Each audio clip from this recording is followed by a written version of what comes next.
Oh, good Lord. Is that him? Mostly. Not all of him made it through customs. But I would advise, however, to collect fluid samples. You know how much this is gonna cost me? I am aware, sir. This misfortune is very unexpected. I'll get this mess sent out for a rebuild.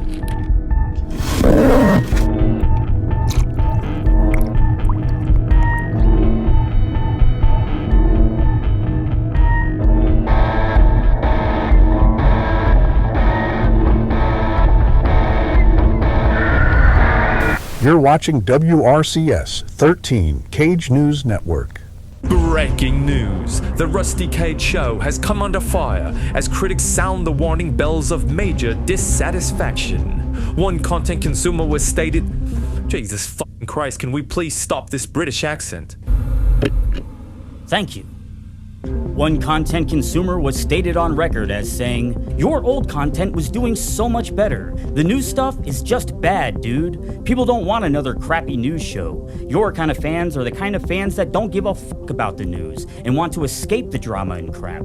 The comment in question, of course, which was posted on the Rusty Cage livestream channel, appears to be conflating the viewership metrics and entertainment value of the much larger and well-established Rusty Cage channel with that of a livestream re-uploads and clips channel.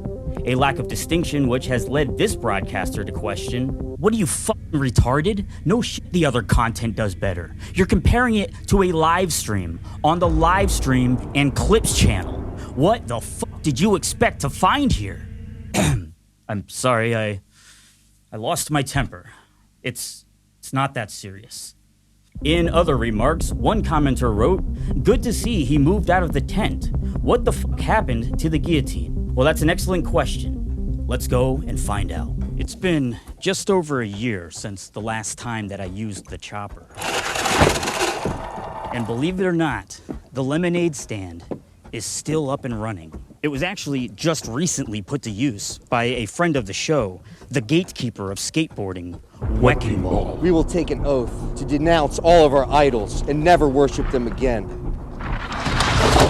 To be honest, I wasn't exactly sure that it would still function as intended, but it seemed to do just fine. Of course, there is some wear and tear. Exposure to the elements did cause a little bit of damage here and there. Just a bit of wood warping, a few mushrooms growing out of the mount, and some rust on the hand crank, which could definitely cause some issues in the future. I'll have to replace that. But other than a few cosmetic issues, it still appears to be in full operating order. Let's just hope that it continues to hold up for when we really need it. Whenever that is. Speaking of capital punishment, on March 7th of this year, 67-year-old Brad Sigmund was executed via firing squad for the crime of beating the life out of his ex-girlfriend's parents with a baseball bat. Since 1960, only 5 people have been executed via firing squad, and currently, only 5 states have it as an option at all. But Brad Sigmund had only 3 options in the state of South Carolina: lethal injection, electric chair, and firing squad. According to his lawyer, Sigmund felt that the electric chair might burn and cook him alive, which is pretty much exactly what it does. And he also rightfully feared that the lethal injection option would cause him to suffer a prolonged death that lasted more than 20 minutes. So in order to avoid the slow and torturous other options, he opted for the violence of the firing squad. On his final day, Sigmund was strapped in a chair with a hood over his head, while the 3 members of the firing squad team aimed for his heart from 15 feet away. And with no warning or countdown, the squad opened fire. It was reported that his chest moved 2 or 3 times before his body finally went limp. And that was the end of Brad Sigmund. And so while it might be gruesome, if you ask me, the guillotine is still the most humane form of execution. It's quick, effective, and seemingly painless. Bring back the Rusty Cage guillotine. Public square, bring out the women and kids, make a show of it. Ladies and gentlemen, we have some major breaking news coming out of the science community. A recent study has found that if you shoot a blimp, it will not explode. More on this after the break. Quiz Wiz. Very cool questions and very hot answers that they don't want you to know. God.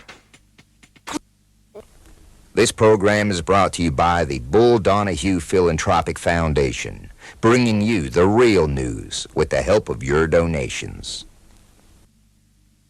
Look up in the sky. It's not a bird, it's not a plane, it's an enormous floating airship. Blimps are not too common of a sight nowadays, but if you've seen one, you've probably thought about shooting it down. Hell yeah, I'd shoot a blimp. That sounds badass. I mean, look at this dopey thing. Slow, meandering, and a pretty big target for a handgun, a sniper rifle, or a rocket-propelled grenade. But does our imagination match up with reality? If you've ever showed up uninvited to a children's birthday party, you know just how easy it is to pop a balloon.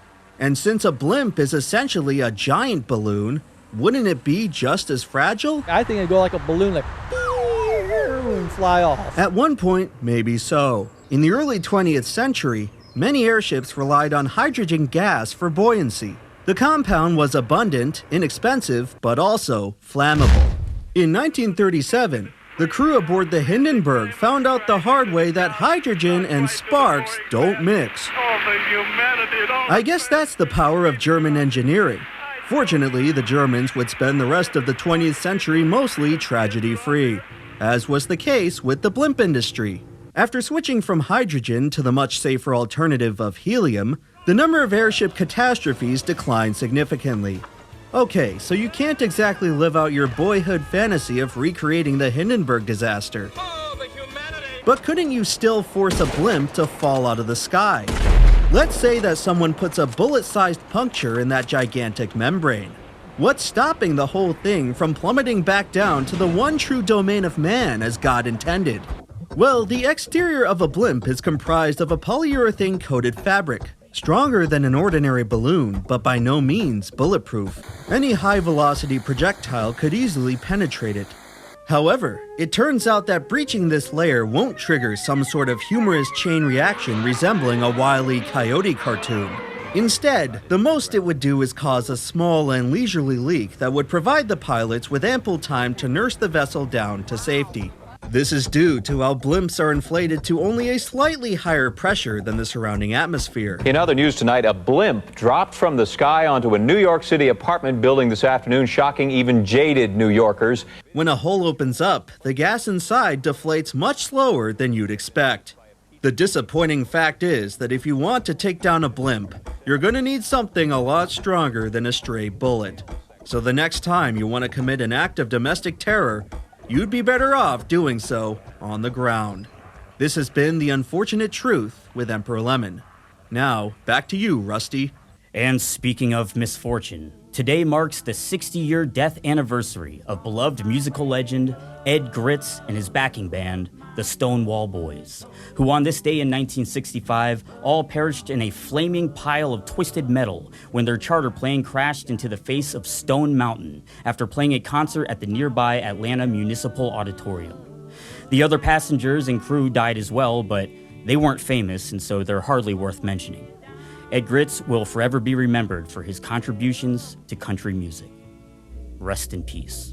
Well, folks, before we end today's program, we want to congratulate the newest members of the Cage Tech Choppy Club. With every purchase of our Lemonade Stand Blueprints Guide, you'll receive a membership application. All you have to do to join our exclusive community is provide a copy of your fingerprints, your full legal name, current address, social security number, and signature. Well, we have a few applications that were sent to us in the mail, so welcome aboard Brett W., Daniel G., Carly V., Diego Antonio, and Brandon B., who for some reason also sent $100 in his letter along with a note that says, "I love lemonade." Well, welcome to the club, everyone. And on that note, we will conclude tonight's edition of Cage News. If you'd like to write us, email us at submit@cage-tech.com. Thank you all for watching, and we'll see you next time.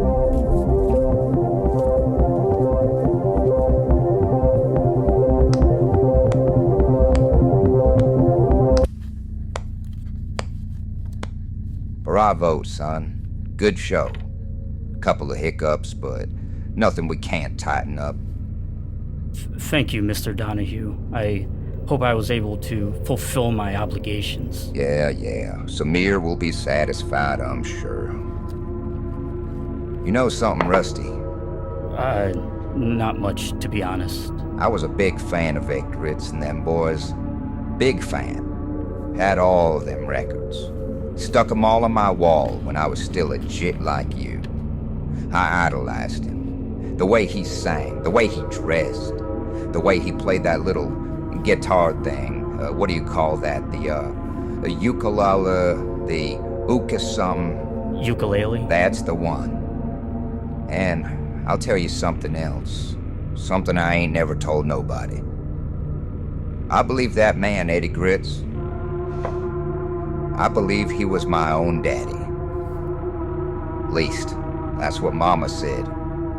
Conceived backstage in Nashville sometime around 1961. Never met him. But I loved him. And damn it to hell if I may say this, but you remind me an awful lot of him. I'm sorry to hear that, sir. Don't sorry me, boy. I'm just an old man lamenting. Damn it, if you don't look just like him. Shit, did I already say that? Hell, I must be getting old. All right, well, you make me proud, Eddie. Shit, I mean Rusty. You just keep on doing what you're doing. Don't mind this old boy. Yes, sir. I think it's about time for me to go take a nap. Good night, Eddie. I love you.